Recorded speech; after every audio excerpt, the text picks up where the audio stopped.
खबर ये आ रही है कि इंडिया ने अपना बनाया हुआ सबसे खतरनाक तेजाज फाइटर एयरक्राफ्ट पाकिस्तानी साइट्स पर डिप्लॉय कर दिए हैं।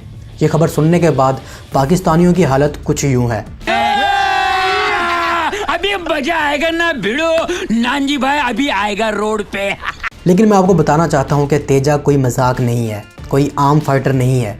इस लाइट कॉम्बैट एयरक्राफ्ट यानी हल्के लड़ाका तैयारे को बनाने में इंडिया को 37 साल लगे हैं।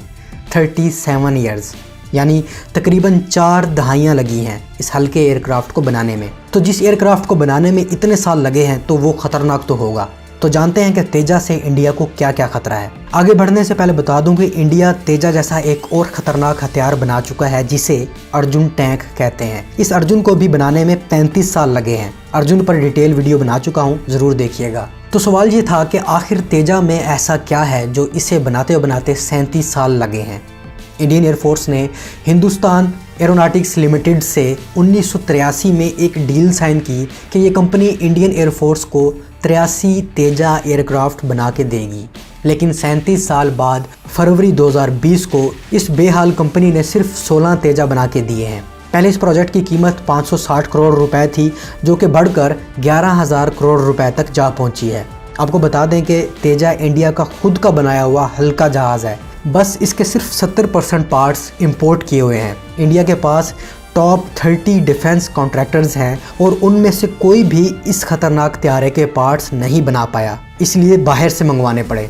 तेजा का कवेरी इंजन फेल हो गया था, फिर अमेरिका से GE404 परचेज करना पड़ा। तेजा का मल्टी मोड रेडार फेल हो गया था, फिर इसराइल का एल्टा 2032 रेडार परचेज करना पड़ा।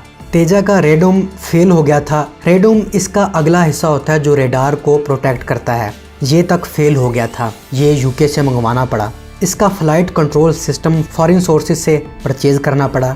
इसका जैमिंग पॉड और एरियल रिफ्यूलिंग प्रोब भी इसराइल का है। मुझे ये समझ नहीं आती कि इसमें 70% चीज़ें बाहर की लगी हुई हैं तो ये इंडिया का कैसे हो गया। कामयाबी ये है कि आप ज़्यादा से ज़्यादा अपने पार्ट्स इस्तेमाल करें। इस तरह तो तेजा की मेंटेनेंस पर भी बहुत खर्चा आएगा, और अगर किसी मुल्क ने पार्ट्स सप्लाई करना बंद कर दिए तो तेजा की हालत ऐसी हो जाएगी कि कोई वॉशरूम में नहाने जाए और कोई दूसरा उसके कपड़े चुरा के ले जाए। गाइस, ये इंडिया के लिए इसलिए ख़तरनाक है कि इसकी इंटरनल फ्यूल कैपेसिटी कम है, इसका वेट ज़्यादा है, इसका फ्रंट पायलट प्रोटेक्शन भी कमज़ोर है, और इसके रडार वार्निंग रिसीवर और काउंटर मेयर सिस्टम की परफॉर्मेंस में इशू आता है। गाइस, इंडिया ने अपनी नेवी के लिए भी तेजा वेरिएंट निकाला था, जिसे इंडियन नेवी ने ज़्यादा वेट की वजह से रिजेक्ट कर दिया था। ये समझ नहीं आती कि ये ऐसा क्या डालते हैं, इनके हर बड़े हथियार का वज़न ज़्यादा हो जाता है। अर्जुन का भी वज़न ज़्यादा था और सहरा में चल नहीं सकता था। इंडिया अभी तक इसका सर्टिफाइड ट्रेनर वर्जन नहीं बना सका ताकि पायलट्स को कोच किया जा सके, और मिशन सिमुलेटर की भी कमी है।